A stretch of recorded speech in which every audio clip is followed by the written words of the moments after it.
Which of these sounds like you? New to a mid-century house and wanting to get started but feeling overwhelmed, wondering, where do I begin with making this house my home but keeping it mid-century? Folks like this want to get the ball rolling without getting flattened by it. Is that you? Or maybe you're on the other side of the equation. I hear from a lot of folks who are telling me they have a mid-century home that needs some love and they are ready to go. Their question is how to make tracks on their home while either A, preserving what they can of its mid-century detail, or B, restoring what was lost in previous remodels. Those folks are looking for big energy and power moves. Maybe that's you. I'm going to be talking to each group over the next 2 episodes. Today, we're going to cover starting small, and next week we'll get into how to plan a big remodel while still keeping your house mid-century. So, hey there. Welcome back to Mid-Mod Remodel. This is the show about updating MCM homes, helping you match a mid-century home to your modern life. I'm your host, Della Hansman, architect and mid-century ranch enthusiast. You're listening to Season 9, Episode 2. Okay, let's do the resource of the week before we get any further. The style quiz. Have you taken it? What did you score? Because look, there are a lot of different subcategories of mid-century. You might be here for the vintage time capsule effect, or maybe you just want to make sure you don't accidentally turn your ranch into a shiplap covered cottage. You might be more contemporary modern or more retro chic. There's room for a lot of different types of style in a mid-century era home. Knowing where you fit will help you make decisions with confidence and seek out the right influencers and family, friends for your personal home update journey. That's why I made the mid-century style quiz. You can take it in 3 minutes, no hard questions, I promise, and then I'll send you a personalized style guide for your next steps in home improvement process. Go to midmod-midwest.com/style quiz. Or find that plus all the show notes and the links to all the references I make today, there's going to be a lot of them, and a transcript of the podcast on my website at midmod-midwest.com/902. Okay, so the first perspective we're going to talk about this 2-episode series is what to do when you're brand new to thinking about changing your home. Maybe you're a brand new homeowner. Maybe you haven't even gotten a mid-century home yet, but you're feeling like you're ready to start putting your stamp on whatever space you're living in. Or maybe you've been in your home for a while, but life has been kind of chaotic. I don't know, there's been a global pandemic. Other things have come up. For whatever reason, now you're ready to go. You've saved up, you've got your head on straight, you and your partner are on the same page, you want to remodel. If any of this sounds like you, I'm here to help you start on a planning process that will help you get your home in order. Where do you begin? How can you start on a remodel without getting in completely over your head? That's what we're going to talk about today.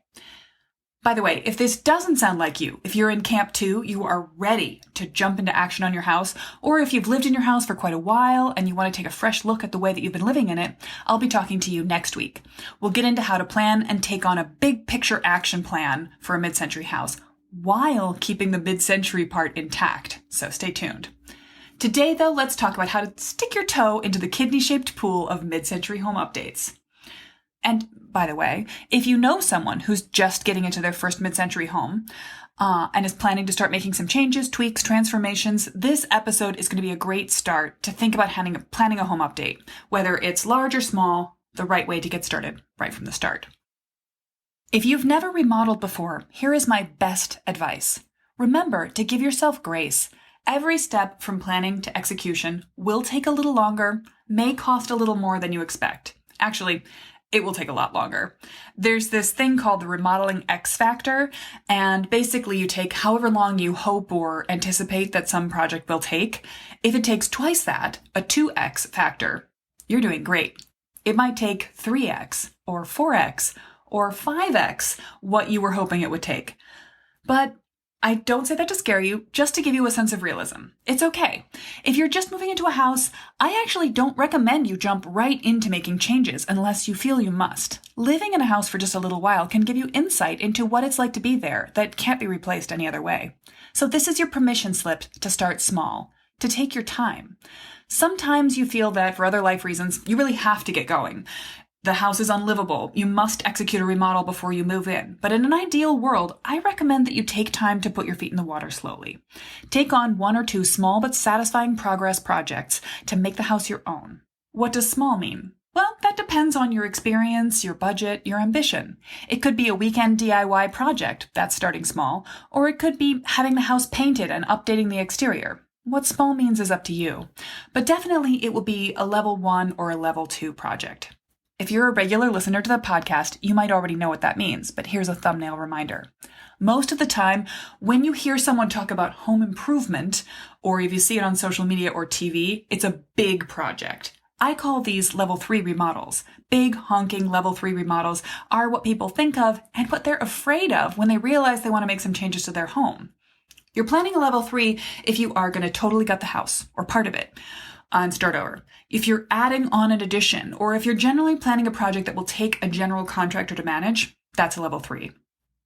But for us today, instantly reduce your sense of overwhelm around your remodeling plans by realizing that you don't have to take on that much work in order to plan a remodel. You want to figure out what level of a remodel you actually have in mind and have the capacity for today, this year. So the next step down is a level 2 remodel. They can be almost as transformative as the previous type, but they're broken down into smaller, more bite-sized chunks. So you can undertake them yourself or manage them as the homeowner, hiring in subcontractors to do various work.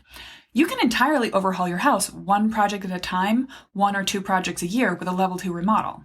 But then there are also level 1 remodels. Yes, these are remodels. They generally involve tweaking a pretty close house with simply purchased or easily DIY-able projects that literally anyone can take on with basic skills and tools. It might mean finding great furniture, painting the walls your favorite color, hanging art. If you want to learn more about the levels, check out episodes 106 and 312 for a lot more detail. But here's the bottom line. Home improvement doesn't have to mean a contractor remodel. I'm going to say that again. Home improvement does not have to mean a contractor remodel. It just means improving your home. So if you really want to start small, you might be setting yourself up with some lovely mid-century furniture to complement the house you have, or like I said at the top of the episode, if you aren't even quite to the homeowner stage yet, the home you hope to have. In fact, for not yet mid-century homeowners, starting with level 1 furniture acquisitions is your very best and most movable bet. So in episode 203, I talk about a recipe to add quick and easy mid-century style upgrades to any room in your house. It's as simple as starting with a centerpiece for the room. If it's your living room, that might be a coffee table. In the bedroom, a bedside table. Outside, it might be your front door, and you make that piece shine. You can source vintage or modern reproductions according to your budget, whatever makes you smile. Then the next step is to add some mid-century friendly color. And as I talked about last week, color that's mid-century friendly covers the waterfront. But basically, you just want to decide what's your color palette. Are you going like early vintage, baby pink, powder blue, 60s mod, orange, yellow, bright green? Find the colors that work for you and then draw from that palette. Bring one color or several from that range into your room or to the outside of your house. A rug, a pillow, a painted wall, a mailbox. And the third step is a conversation piece. Wall art, some decorations, a fun clock, a table centerpiece. House numbers for the outside. With those 3 elements in place, you can clap your hands and call your work done, or keep on going with a sense of progress. Grab the Room Recipe Guide, my free workbook that walks you through these steps with fun visuals at midmod-midwest.com/roomrecipe. No spaces. Okay, if you want to start by having something done to your house by other people, nothing makes a house feel more like it belongs to you faster than a quick exterior update. This kind of curb appeal change can often be done without regard to what you might do on the inside later, so you don't end up stepping on your own future self's toes by giving the house a new coat of paint, even though you might want to redo the kitchen later. Other interior updates you might take on have the risk of you do something quickly now and then a couple years down the line you find yourself undoing your own work. So it's usually a safe bet to start on the exterior. A lot of my one-to-one design work, the exterior update visualization packages, end up coming from people who've just moved to the house and they want to do more work in the future, but for now they want to make the house look like theirs from the outside. I was just taking a consultation call the other day where people were settling into their home, which will be all about getting new siding, a new front door, picking colors, and pulling those other fun details like light fixtures, mailbox, house numbers together. That's them saying, here we are, neighborhood. This is our house. Later, they're going to come back and focus on the interior, but that's their start small move. As you start here at the beginning of your design thinking process, one thing you can do to set yourself up for success is to start walking through the first 3 steps of the master plan process. A master plan, remember, takes you through 5 steps: dream, discover, distill, draft, and develop. Now, this doesn't have to be onerous. The first 3 steps for you when you're just trying to get started can be easy. I should note, these are the same steps I would recommend to someone who wants to switch into high gear during the remodel, but if you're starting small, take a more leisurely approach. For example, taking on the dream phase might be as simple as having a few chats with your friends or your partner about what kind of a life you hope to live in your new house. Some of this will have already come up when you were house hunting, probably. Do you want to be social or private? Should your house feel energizing or relaxing? Maybe both in different areas. Fill in the blanks. The more you know about these things, the more you have the gears you need in process to tweak or transform the house, and the steps you want to take will occur to you organically. Likewise, you are in the discover process if you're getting settled into a new home. So why not take it a little further? Take a more intentional approach to learning how your systems work, when the water softener needs to be replaced, how long you've got on your roof. As you learn these things, write them down. Start to document the important need-to-know items of your house so that you can start to feel more confident, more in charge of the process as you deal with basic home maintenance or those initial remodeling questions. Pulling together these pieces of data into an archive, into a Google Doc, into a notes file on your phone is easy to do or easy to skip, but if you've done it, you'll have set yourself up for future success and you won't have to discover these things over and over through your lifetime in the house. And then the third step, distill. Even before you have any intentions of making changes to your house, you can start to nail down what you like. This is where the resources guide can come in handy, also the style quiz that I mentioned at the top of the episode, but it can also just show up in your daily life. If you walk past a house in the neighborhood and think it's really cool, snap a picture of it and put it in an album of house ideas. While you're scrolling on Instagram, checking out how your friends' kids are doing, if you see someone's front door that looks cute, save the post and put it into a collection. Start a basic Pinterest board for your ideas. Collect anything from across the internet there. You don't need to do anything more than just capture these ideas when they occur to you rather than having to hunt them down later, and you've already set yourself up for success. Okay, temperature check. How are you feeling? You might be thinking, okay, that sounds like a lot. I just wanted one simple project I can do so I can feel happy about my home. If that's you, I recommend you tackle your front door, or for something even less permanent, take steps to make a more mid-century vibe in your living room. With the room recipe guide that I mentioned earlier, if you're going to tackle the front door, then I've got a free guide for that, a checklist of front door update ideas that you can get at midmod-midwest.com/front door. If you're tipping the other way and you're thinking, oh, no, I might be new to this whole homeowning and remodeling business, but I want to go. I plan to transform my house before I even move into it. Okay, that is totally doable, although I have a few caveats. It is possible to jump at a project with all your energy right off the bat and make tremendous changes happen very quickly. It's a little unrealistic, but if you've ever seen an episode of HGTV, you will watch how quickly someone can transform an entire house in a short amount of time. But there's a risk involved in that. Sometimes changes made quickly end up not having the result you want. And I also have to call your attention to the classic design Venn diagram. There are 3 qualities of any remodel, and you can pick 2. Time, cost, and quality. If you prioritize shortening the timescale of your remodel, you need to watch out for a rise in cost or a dip in quality. Ideally, not both. For more on this, or to see the Venn diagram that I'm talking about, check out the show notes page for episode 602, Design Your Remodel Before You Set the Budget. Yeah, you heard me right. I'll tell you why in that episode.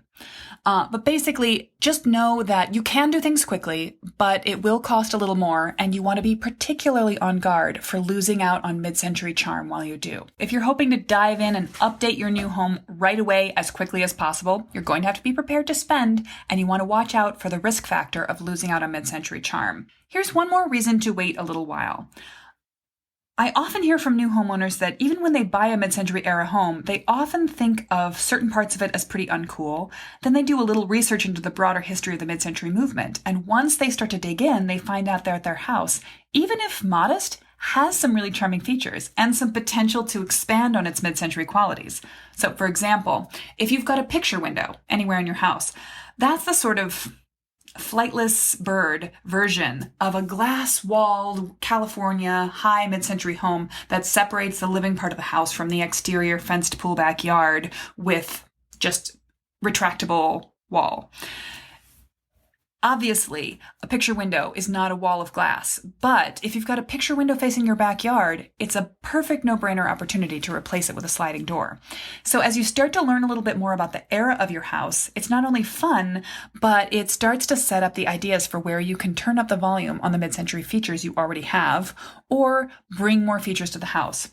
I've got resources that you can use no matter what your idea of fun is. If you want to watch movies, read blog posts, read books, check out shopping examples. I've got 89 of my favorite mid-century resources all bundled together in a PDF checklist that you can grab after listening to the episode. Go to midmod-midwest.com/resources to get yours.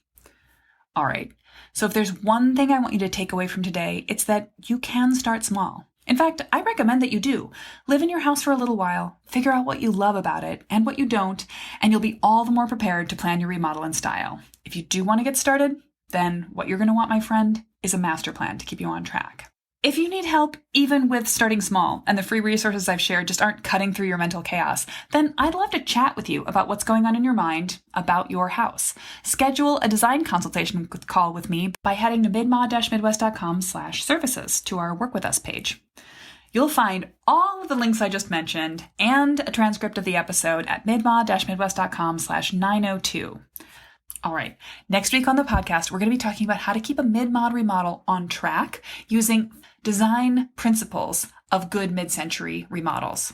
You can use these ideas in large and small ways, but I'm going to be talking about how you can play up asymmetry, balance a mix of new and organic materials, how you can identify the right simple shapes that highlight the mid-century style, and how you can play up that essential inside-outside connection. We'll be going through these key elements next week in the podcast, and the week after next, I'm going to be doing a design series live on Instagram where I walk through each of these steps in greater detail. I hope to see you there for that. Until next week, I hope you're thinking about what you can do to start small or dreaming about how you're going to jump into high gear and plan a perfect, big remodel, using, of course, the master plan method. Till then,